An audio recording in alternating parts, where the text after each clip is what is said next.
Elsa Roland, chercheuse en sciences de l'éducation et professeure à l'ULB et à Defray pour la formation des enseignants. Les pédagogies actives, ce sont des pédagogies qui, comme leur nom l'indique, font en sorte de rendre actifs les enfants. Ce sont pour moi des pédagogies qui donnent un sens et qui sont centrées sur les apprenants, contrairement aux enseignements traditionnels qui, eux, sont surtout centrés sur le contenu. Alors, si on m'avait posé la question il y a plus de 5 ans, j'aurais dit que les pédagogies actives sont des endroits où on met les enfants turbulents et chelous. Et donc je pense que la pédagogie active, c'est avant tout former un citoyen de demain, donc quelqu'un qui va s'investir. Et on remarque, c'est vrai que la plupart des élèves qui sortent des pédagogies actives sont souvent plus engagés dans ce qu'ils font au sein de leur ville et au sein de leur communauté. Alors, ce qui est intéressant, je trouve, dans les propos des deux personnes qu'on vient d'entendre ici, c'est qu'on voit qu'il y a beaucoup de représentations, en fait, sur les pédagogies actives dans la sphère publique, alors que finalement, c'est un sujet qui est très peu abordé dans le monde de la recherche. Tout se passe comme si la pédagogie active était aujourd'hui le terme largement partagé par les élèves, les parents, les enseignants ou les médias, pour évoquer, en fait, toute pédagogie qui sort du cadre traditionnel, notamment par rapport à cette question de la passivité des élèves et ou par rapport au caractère plutôt livresque ou ex cathedra de la transmission des savoirs. Mais comme le montrent les chercheurs qui se sont intéressés à la question, selon l'école ou alors le réformateur de référence, qu'il soit De Crowley, Freinet, Montessori, Steiner, qui restent quand même les noms les plus connus en Fédération Wallonie-Bruxelles, cette importance d'être actif dans l'école peut être déclinée de multiples manières en fonction de la posture des acteurs et des objectifs implicites et explicites de l'école. Par rapport aux propos des participants, moi je rejoins un auteur comme Rother dans l'idée que finalement entre les écoles dites traditionnelles et les écoles dites à pédagogie active, les oppositions ne se situent pas tellement en termes de quantité d'activités, mais plutôt par rapport aux différentes formes que peuvent prendre ces activités. Et on va voir que de manière générale, dans l'enseignement dit traditionnel, que ce soit aujourd'hui ou même dans l'histoire, l'enseignant et les savoirs sont au cœur du dispositif d'apprentissage et l'élève effectue ce qui lui est imposé sans du tout pouvoir participer aux décisions, alors qu'à contrario, dans les pédagogies dites actives et ou alternatives, ces notions d'activité renvoient à des dispositifs et ou des pratiques au moyen desquels on essaie de donner à l'élève une place et ou une maîtrise sur leur existence scolaire et de les constituer finalement comme acteurs centraux dans l'organisation des apprentissages. On écoute plus les élèves et on écoute le choix des élèves. On écoute le choix des élèves comme des adultes, enfin des profs, et voilà quoi, on s'amuse beaucoup en apprenant. Je sais pas, on invente des choses de plus en plus difficiles. L'enfant est de plus en plus livré à lui-même. Déjà quand il est guidé, c'est pas facile. Livré à lui-même, je crois que c'est un chaos total. Je crois que la pédagogie active aussi, avant d'être une question d'école, c'est une question de prof. Et je crois qu'il y a énormément de professeurs qui font de la pédagogie active dans des écoles très classiques. Alors, on le voit bien ici encore que finalement, cette pédagogie active est depuis plusieurs années en Fédération Wallonie-Bruxelles au cœur d'une nouvelle actualité. Il y a des nouvelles écoles qui se multiplient et des réformateurs comme De Crowley, Montessori, Freinet, Steiner qui sont remis au goût du jour dans un grand nombre de pratiques, même dans les écoles dites traditionnelles. On voit donc que ce mouvement répond véritablement à une demande de la part des élèves, mais aussi des parents ou même des enseignants qui veulent faire de l'apprentissage un plaisir et où qui souhaitent permettre à l'élève de ne plus seulement être dans un rapport de docilité par rapport à l'école, ce qui semble d'ailleurs en effrayer plus d'un comme on a pu l'entendre. En effet, tout se passe comme si on a d'un côté un ensemble d'acteurs qui souhaitent véritablement transformer l'école et de l'autre côté, que ce soit des enseignants ou des parents qui ont vraiment peur de remettre en question leurs habitudes et ou peut-être leurs privilèges, notamment dans cette question des rapports de domination enfant-adulte, élèves-enseignants qui se construisent depuis des siècles au sein de l'école. Mais si dans les propos des interviewés, mais aussi plus généralement dans le monde éducatif, les écoles dites à pédagogie active ou ce mouvement d'éducation nouvelle sont souvent présentées comme appartenant à un même mouvement, une sorte de mouvement uniforme, mais finalement quand on s'intéresse aux écrits des fondateurs ou même quand on va voir dans les différentes écoles dites à pédagogie active ou même dans différentes classes dites à pédagogie active, on voit qu'il y a des fortes tensions internes, qu'elles soient politiques, épistémologiques, mais aussi finalement éthiques par rapport à cette question de la place de l'enfant, de la prise en compte de cette parole des élèves, mais aussi de la place des apprentissages et ou de l'école dans la société. Pour certains, c'est à l'expert de déterminer les besoins des élèves, même dans des écoles dites à pédagogie active, alors qu'on voit bien que pour d'autres, c'est l'enfant lui-même qui est l'expert de son propre apprentissage et de ses propres besoins, et donc il faut vraiment laisser une véritable place à la parole des élèves.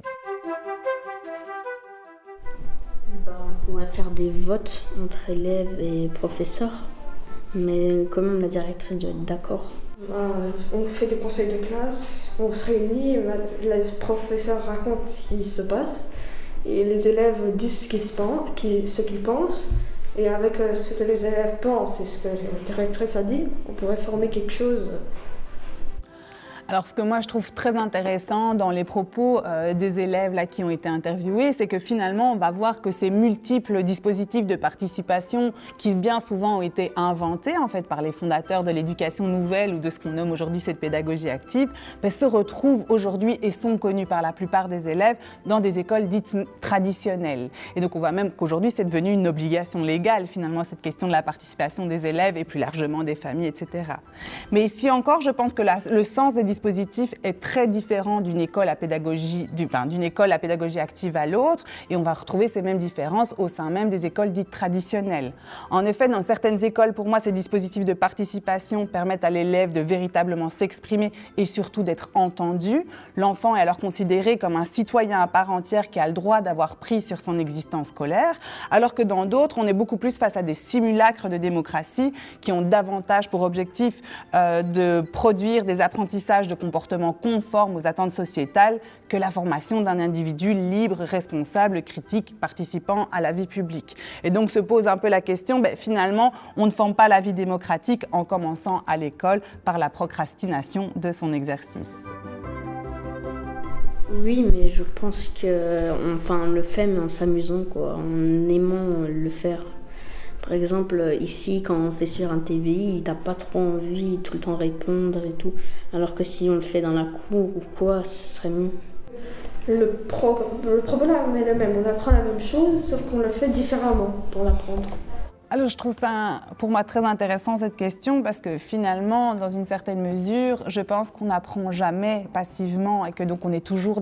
en train d'apprendre activement. Et donc finalement, il n'existe pas vraiment d'école à pédagogie active et d'école à pédagogie passive, bien qu'il existe des obligations légales pour toutes les écoles de la Fédération de la Wallonie-Bruxelles de voir un certain programme ou en tout cas de respecter les référentiels de compétences. Mais ce qu'on peut voir, ce que j'ai pu largement observer dans les écoles dites à pédagogie active,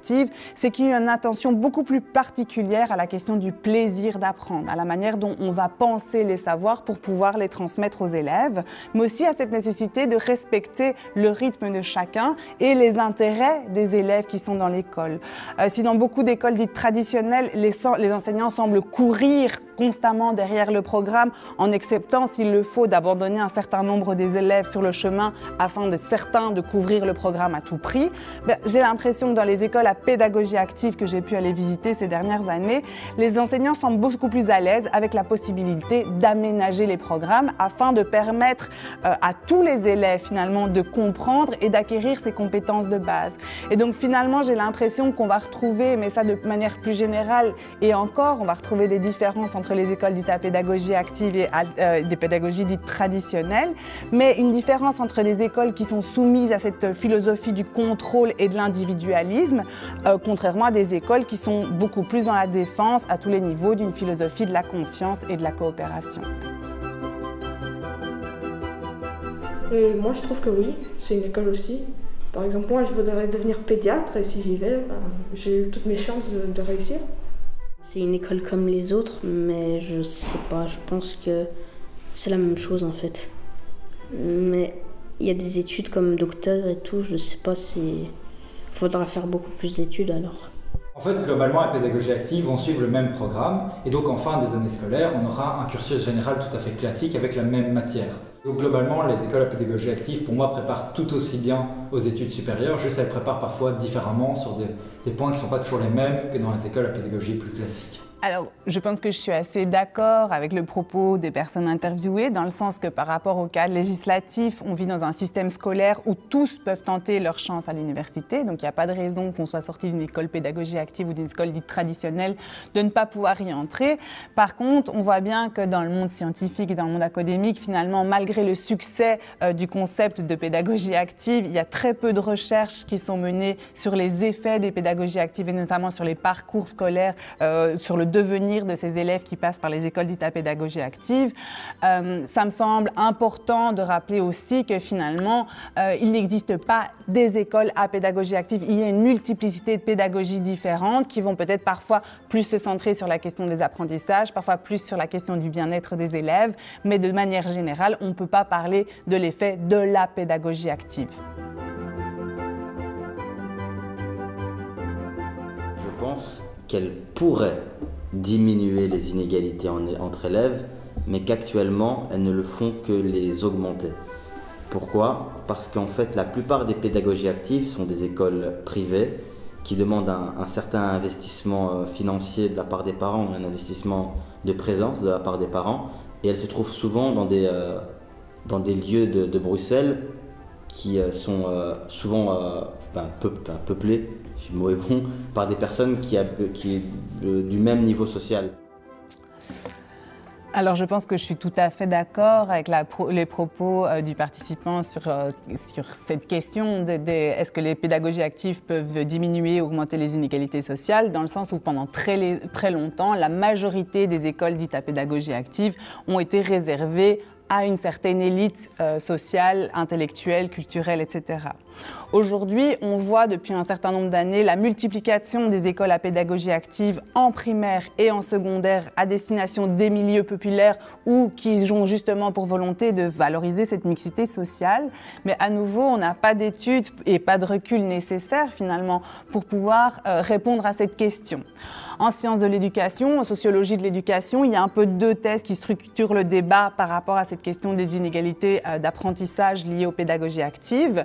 Pour les simplifier, au risque de les caricaturer un petit peu, on a d'une part une thèse qui dénonce que dans ces écoles à pédagogie active, il peut y avoir une confusion entre activité et apprentissage et par voie de conséquence, une confusion entre qu'est-ce que ça veut dire être un élève qui apprend ou être un élève actif, notamment du côté des milieux populaires, ce qui engendrerait des malentendus et donc des inégalités scolaires. De l'autre côté, on a une thèse opposée qui dénonce plutôt la passivité des élèves dans les fonctionnements scolaire traditionnel et notamment toute la violence envers les élèves de milieux populaires et qui montre que finalement, ces nouvelles écoles vont permettre de lutter contre les décrochages et vont permettre à tous les élèves d'acquérir les compétences de base qu'ils ne pourraient pas acquérir dans d'autres types d'institutions.